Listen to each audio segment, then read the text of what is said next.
ನಾವು ಸಿದ್ಧಾಂತ ಪಾಕಿಸ್ತಾನದವರು ಕೂಡ ಹೇಳ್ತಾ ಇದ್ದಾರೆ ನೋಡಿ, ಒಂದು ವೇಳೆ ಸಿಂಧು ನದಿ ನೀರು ನಿಲ್ಲಿಸಿದ್ರೆ ರಕ್ತ ಹರಿಯುತ್ತೆ ಅಂತ ಭಾರತ ಅಲ್ಲಿರುವಂಥ ನಾಯಕರುಗಳು ಜನಗಳು ಓಲೈಕೆ ಹೇಳುವುದು.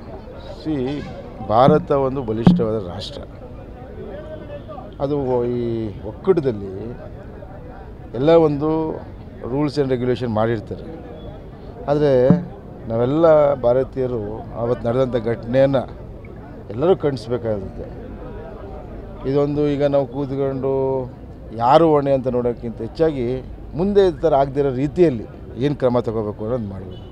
ಈಗ ನಾವು ವಿರೋಧ ಪಕ್ಷದಲ್ಲಿ ಇದ್ದೀವಿ ಅಂತ ಆಡಳಿತ ಪಕ್ಷಕ್ಕೆ ಹೇಳೋದಲ್ಲ, ಆಡಳಿತ ಪಕ್ಷದಲ್ಲಿ ವಿರೋಧ ಪಕ್ಷದ ಮೇಲೆ ಎಲ್ಲರೂ ಒಟ್ಟಿಗೆ ಸೇರಿ ಸರ್ವಪಕ್ಷ ಸೇರಿ ಇದಕ್ಕೆ ಏನು ಕ್ರಮ ತಗೋಬೇಕು ಅಂತ.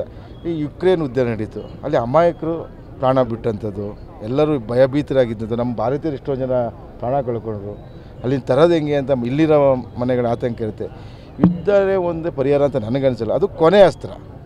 ನನ್ನ ಬಿಸ್ನೆಸ್ಗೆ GST ನೋಟಿಸ್ ಬಂದಿದೆ, ಏನು ಮಾಡಬೇಕು ಅಂತ ಗೊತ್ತಾಗ್ತಿಲ್ಲ. ಇಮಿಡಿಯೇಟ್ಲಿ ಒಬ್ಬ GST ಎಕ್ಸ್ಪರ್ಟ್ ಹತ್ರ ಮಾತಾಡು. ಎಲ್ಲಿ ಹುಡುಕೋದು? ಬಾಸ್ವಾಲಾ. Be the boss. ಯಾವುದಕ್ಕೂ ಆಗ್ತಾಯಿಲ್ಲ ಅಂದರೆ ಅದನ್ನೇ ಮೊನ್ನೆ ಮುಖ್ಯಮಂತ್ರಿ ಸಿದ್ದರಾಮಯ್ಯ ಸಾಹೇಬರು ಹೇಳಿದಂಥದ್ದು ತಿರುಗಿದಂಥದ್ದು. ಕೊನೆ ಆಗಲಿಲ್ಲ ಅಂದಾಗ ನೋಡಿ, ಕೊನೆ ಅಸ್ತ್ರ ಯುದ್ಧ ಅನಿವಾರ್ಯ ಮಾಡಬೇಕಾಗತ್ತೆ.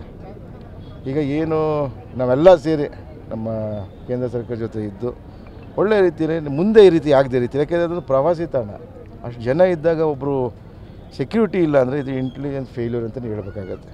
ಗುಪ್ತಚರ ಇದು ಒಂದು ಫೇಲ್ಯೂರ್. ಅವರು ಕರೆಕ್ಟಾಗಿ ಮಾಹಿತಿ, ಯಾಕೆಂದರೆ ಇಂಚಿಂಚವ್ರ ಮಾಹಿತಿಗಳಿರ್ತವೆ. ಯಾಕೆಂದರೆ ಆ ಥರ ಅಮಾಯಕವಾಗಿ ಮಕ್ಕಳ ಎದುರಿಗೆ, ಅವರು ಮನೆಯವ್ರ ಎದುರುಗಡೆ ಒಬ್ಬರು ಸಾಯಿಸಿದಾಗ ಅವರು ಆಘಾತದಿಂದ ಹೊರಗೆ ಬರೋದು ತುಂಬ ಕಷ್ಟ. ಮುಂದೆ ಈ ಥರ ಆಗದೆ ರೀತಿಯಲ್ಲಿ ಕೇಂದ್ರ ಸರ್ಕಾರ ಎಚ್ಚರಿಕೆ. LOCಯಲ್ಲಿ ನಮ್ಮ ಗಡಿ ಭಾಗದಲ್ಲಿ ಪಾಕ್ ಸೇನೆ ಅಪ್ರತಿತ ದಾಳಿ ಮಾಡ್ತಾನೆ ಇದೆ, ಅದಕ್ಕೆ ನಮ್ಮ ಸೇನೆ ಕೂಡ ನೋಡಿ, ಅವರಿಗೆ ಉತ್ತರ ಕೊಡೋಕ್ಕೆ ನಮ್ಮ ರಾಷ್ಟ್ರ ನಾನು ಹೇಳಿದೆ ಬಲಿಷ್ಠವಾಗಿದೆ. ಅವ್ರಿಗೆ ತಕ್ಕ ಉತ್ತರ ಕೊಡುತ್ತೆ.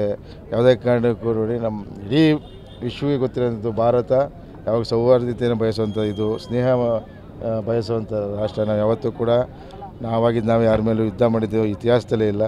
ಅವರು ಕೊಟ್ಟ ಮೇಲೆ ಉತ್ತರ ಕೊಡಲೇಬೇಕಾದ್ರೆ ಅದಕ್ಕೆ ದಿಟ್ಟ ಉತ್ತರ ಕೊಡ್ತಾರೆ. ಸರ್, 69,000 ಕೋಟಿ ರಫೇಲ್ ಏನು ಯುದ್ಧ ವಿಮಾನ ಖರೀದಿ ಮಾಡೋಕ್ಕೆ ಈಗ ಭಾರತ ಸರ್ಕಾರ ಮುಂದಾಗಿದೆ. ಈಗ ಫ್ರಾನ್ಸ್ ಜೊತೆ ಕೂಡ ಅದು ಸಹಿ ಹಾಕಿರೋದು ಒಪ್ಪಂದ. ನೋಡಿ, ನಾವು ಆರ್ಮಿಲಿ ನಾವುಗಳು ಸ್ಟ್ರಾಂಗ್ ಆಗಬೇಕು ಅಂದರೆ ನಾವು ಆಧುನಿಕವಾಗಿ ಬಂದಂಥದ್ದನ್ನ ಖರೀದಿ ಮಾಡಿ. ನೀವು 1947 ಉಪಯೋಗಿಸೋದು ಯುದ್ಧಕ್ಕೆ ಉಪಯೋಗಿಸೋದು ಈಗ ಉಪಯೋಗಿಸೋಕ್ಕಾಗತ್ತಾ?